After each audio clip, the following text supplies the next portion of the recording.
All right, did I scream when I read this chapter? Yes.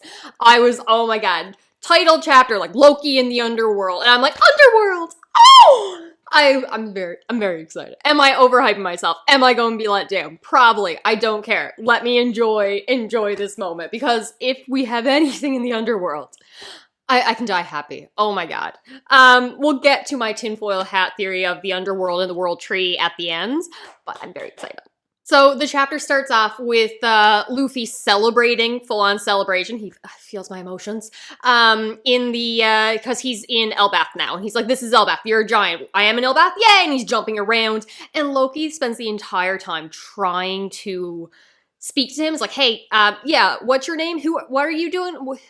Pirate King? He's like, hey, I'm trying to talk to you. Luffy is not hearing it. He's just celebrating about how excited Usopp's going to be, and they finally made it, and they wanted to come here for so long. Loki's outburst causes the wolves to growl in the distance, and like he spends the majority of the time trying to intimidate and threaten Luffy. He does not know who he's dealing with, and I love it. Like, to quote him, I am the sun god enshrined in our legends. You will not speak unless spoken to, human. Fear me, yada yada. And I'm just like, you're speaking to Monkey D. Luffy. What are you doing? So he asks Luffy, like, what do you make of this situation? And Luffy's just like, make of the situation? I don't know, you're tied up. And he's like, yes, but no one chooses to be chained. They would rather choose freedom. And then I'm about to go on a whole spiral on freedom. He thinks he's the sun god. What does he know about Nika? Nika's important in their culture, their history, their religion. And now he uses the word freedom because he is the sun god. He is Nika. He is Joy Boy. He wants to be free. Is that what he wants? Or is sun god separate from Nika and Joy Boy? Probably, because I feel that the two just got combined, and religion probably existed before Nika/Joy Boy ever came, but still. But then, I don't have time to spiral into a single word of him using freedom in a sentence, because he says, I've been here chained up for like 6 years. So, immediately, I have to know what happened 6 years ago. And the internet is completely focusing, rightfully so, because it's the obvious answer, on the fact that Shanks became an emperor 6 years ago. So, most likely explanation is maybe Loki was known for having a lot of power, and taking him out, joining with the Elbath giant warriors to take him down is what cemented Shanks as an emperor in his own right. I, however, like the idea that also what happened 6 years ago is Robin started working for Crocodile, as well as then was it Cuddy Flem, Frankie, got the instructions, blueprints for the Pluton from, was it Tom or Iceberg? It's been too long. I'm pretty sure it was Iceberg. But I'm very excited there. We also have the Sorbet Kingdom's former king coming back and trying to burn the place down, and Kuma stopping him. So there were a lot of very important events happening. So my thought is this is the time when Shanks put his plan into motion. He has someone across the seas sending him information, spies somewhere, information got back to him about all these key events that are happening, and he can sense that, all right, things are about to be put into play, put into motion, and whatever plan that I have, because he's got a plan, it's time to take the next step. So the next step was him becoming an emperor, getting his own area to control, and he knew he had to take Elbath. All right, I'm already spiraling, because what if Loki did something 6 years ago that threatened Shanks' plan, and therefore had to take him out, tie him up, maybe needs him for the future, maybe needs the devil fruit that he supposedly ate. I'm assuming he ate it, that we're not being lied to. So tied him up, needed that power in the future, so just chained him up rather than killing him. But what if Shanks just needed to become an emperor, needed a territory of his own, decided Elbath and its relationship with Nika was what he wanted to either keep from the world's government, protect, or he needed for his plan, and therefore took Loki out, even though Loki did nothing wrong. I'm very much on my Loki is not the villain of this series, or of this arc, so like, what if Shanks framed him because Shanks needed to be an emperor and needed this territory? Interesting. I was not thinking this a minute ago. We shall see. We get confirmation that the world tree is the atom tree, the dual atom tree, and not gonna lie, I thought that was already confirmed. Did we not already know that? Was that not said recently? But people on the internet that I've seen talking about this chapter were like, it's confirmed the atom tree! And I'm like, I've been assuming that it's been the Atom Tree since someone told me that theory back in Water 7, so I've just, in my head, anytime I hear World Tree or Tree in Elbath or anything like that, I'm like, oh, that's the Atom Tree. Yeah, we've accepted that a long time ago, but that's the really big danger of headcanons and theories replacing canon in my mind. I'm sorry. But I'm very excited. We have confirmation of the Atom Tree. Now, Loki is tied to it. More than likely, it's a simple, hey, we need something sturdy enough that's not going to get ripped out of the ground by a giant. Because even if the Sea Prism, Chain, Stone, whatever, chains that's tying him down, is controlling his power, he's still a giant. He's still very strong. This is draining his strength, but we don't want him to be able to rip the tree or whatever we got him tied to out of the ground, and then the chains fall off him and he's going about causing havoc. But what if the tree also has some kind of magical, some kind of properties, and that would also be properties that the Sunny has? That'd be fun. I like that. Mostly because I just need the boat protected. I cannot have anything happen to this ship. Back to Loki trying to manipulate and being a complete trickster and trying, again, manipulate Luffy, who is not hard to manipulate, quite honestly. He doesn't need to try this hard. But he first started with, like, the threats and intimidation, and then he's, like, calling in the giants, kaiju monster animals of the islands.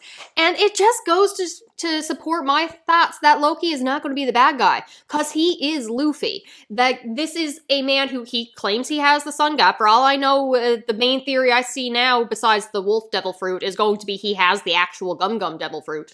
But, like, the same way Luffy could get Beast to follow him and tame Savage Beast in the forest, Loki did the same thing, unless we're going with, like, a foil to or a corrupted version of, which is more likely the answer. Like, this is who Luffy could have become if he went down a different path.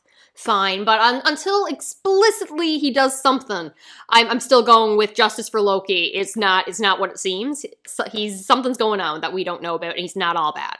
Hell, Loki can't even remember Luffy's name, calling him Rhodey or Lodi, depending on how we're dealing with the R sound in Japanese translations.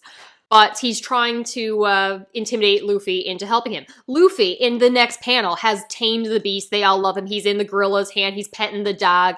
And Loki's subordinates, who are covered in robes that stink to keep the beast away, are just like, how do you do that? What's going on? We're sorry we fell down. Who would have thought that man Shanks would come here and they fell to his conqueror's hockey, supposedly. And it's like, that is Shanks. There's no shame in that. But Luffy hears Shanks' name, and Loki is just like, all right, another way I can manipulate him. He knows Shanks. Oh yeah, old red hair, you know him. Previously, Loki had tried to barter with Luffy to say, I'm so powerful, I'll wipe out one entire pirate crew. If you get these chains off me, the key is in the city somewhere. Go find it and I'll do you that one favor. Luffy does not need that favor. So he bagged off that offer, and now he's trying to manipulate him using Shanks' name. But he makes the mistake of calling Shanks a coward. You know that old coward, red hair or whatever. Luffy, next panel, Gear 4, smashes the tree right next to his head. Did he throw a warning shot, or did Loki be able to move his head out of the way to avoid getting hit? Could be either. Doesn't matter. Luffy's like, don't joke about something like that, because Loki said he was joking. It's like, the next time you disrespect Shanks, I'm going to bury you in that tree. By God, love him. Absolutely, delight. This is also what drove me off TikTok, because there's people saying that, oh, the Bellamy fight, and he didn't learn anything, and this is bad character writing, because you're not supposed to attack someone for just talking to you. That was in episode 1. That's not good character writing. It's always been, say something bad about me, insult me, whatever, I'll laugh it off. Insult or threaten my friends, I'm going to throw hands. I don't... people. But besides the point, it was a delight. I loved it. So, threatening Luffy didn't work. Trying to offer him to destroy a pirate crew for him didn't work. Knows that he's friends with Shanks, and now Luffy wants information on why did Shanks come to see you? What's he doing here on Elbath? Is he still here? And Loki says, I can't give you that information for free. So he's found his in for how he can manipulate Luffy, I guess. We're going to see how Luffy responds in later chapters, because it's cut off here. Next, we are with the rest of the crew running on the bridge, and Road and the other pirates carrying the Sunny, mind you, like above his head. I knew the giants were big, but like the Sunny is walls on Attack on Titan big, and he's just carrying this above his head. My God. But Usopp doesn't want to fight them because they could be friends of the Masters, so they have to just keep running to not, I guess, get trampled or knocked off the bridge because it's clearly shaking to find Luffy and get away. We also get Haruden and a character whose name I did not write down, hunting a moose T-Rex hybrid looking thing in the woods to feed the Straw Hats. They will appreciate that. They love meat.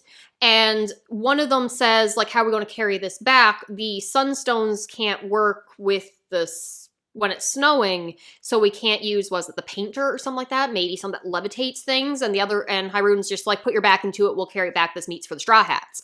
And what, sunstones?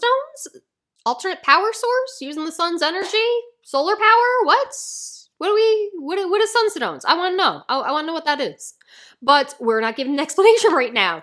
Instead, we go to the pirate ship and we get highlight of the episode. We have my darling girl Robin. She's getting a haircut by Brooke. We get the post time scene with the bangs, and oh my God, the haircut she had when Saul last seen her. So her initial introduction haircut. I'm like, oh my God, he's gonna recognize her like that, and she's so excited to see him, and I'm so happy. And then we get a single panel, and it's just like Dr. Saul has fallen, and he can't get up, and he's not getting up, and I'm just like, no, Oda, why can't we have nice things? You can no. So it does play into my tinfoil hat crazy theory, because if Saul dies, first of all, I'll be sad, but then he can go to the underworld. So if the underworld, again, it's more, in reality, I know that they're calling the lower level the underworld because it's like a prison where you put dangerous people. It's like a step before death, so they're just calling it the underworld. I'm ignoring that because what if when you die, your spirit has the option to kind of stay in the underworld or pass on, and if you get there soon enough, you can have a conversation with a recent departed soul before they move on. And so they have to get to Saul, get whatever information he needs to pass on to the Straw Hats, but also so we can have that reunion with him and Robin. And while we're down there, maybe Usopp can be reunited with his mother. Maybe Nami can see her mother. Maybe Zoro will see his childhood friend, or Chopper will see the doctor. Like, there's so many reunions that could break my heart and leave me as a sobbing mess on the floor, and I need it. Especially if we get to see the spirit of the Mary that can travel them across a river in this underworld. If it's called the River Styx or not, I don't really care. We can combine Greek mythology with Norse mythology. But if it's Yggdrasil tree that connects the actual underworld to the land of the gods and all the layers and worlds in between, that would be so good, and I need it.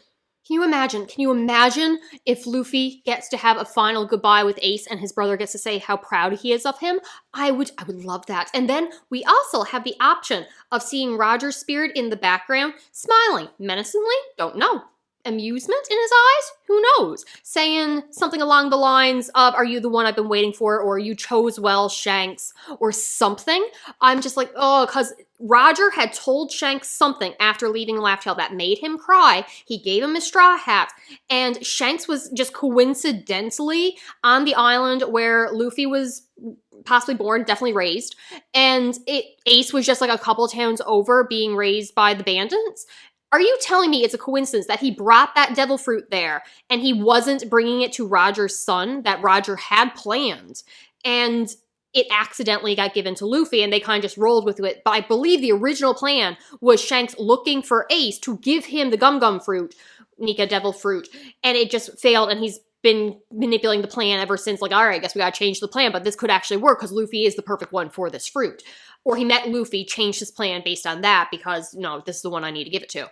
There gotta be something. There's gotta be something. I want to know Roger's plan. I want to know Shanks' plan because there is a plan and I want to know what that plan is. I've already said I'm pretty sure that Shanks has been killing people, but really he's converting them to an underground army who may be hiding out on Elbaf. For all I know, we might see Kid and Bartolomeo here on Elbaf. They're like, hey, yeah, we are forced to work with Shanks now. I need to know. I need to know what's going on. All right, that is all I got. I am insanely happy. We have a reference to the underworld. We have an opportunity to see old characters if this is actually the underworld. Am I crazy? Probably. Don't care. Don't tell me otherwise. All right, talk to you later. Bye.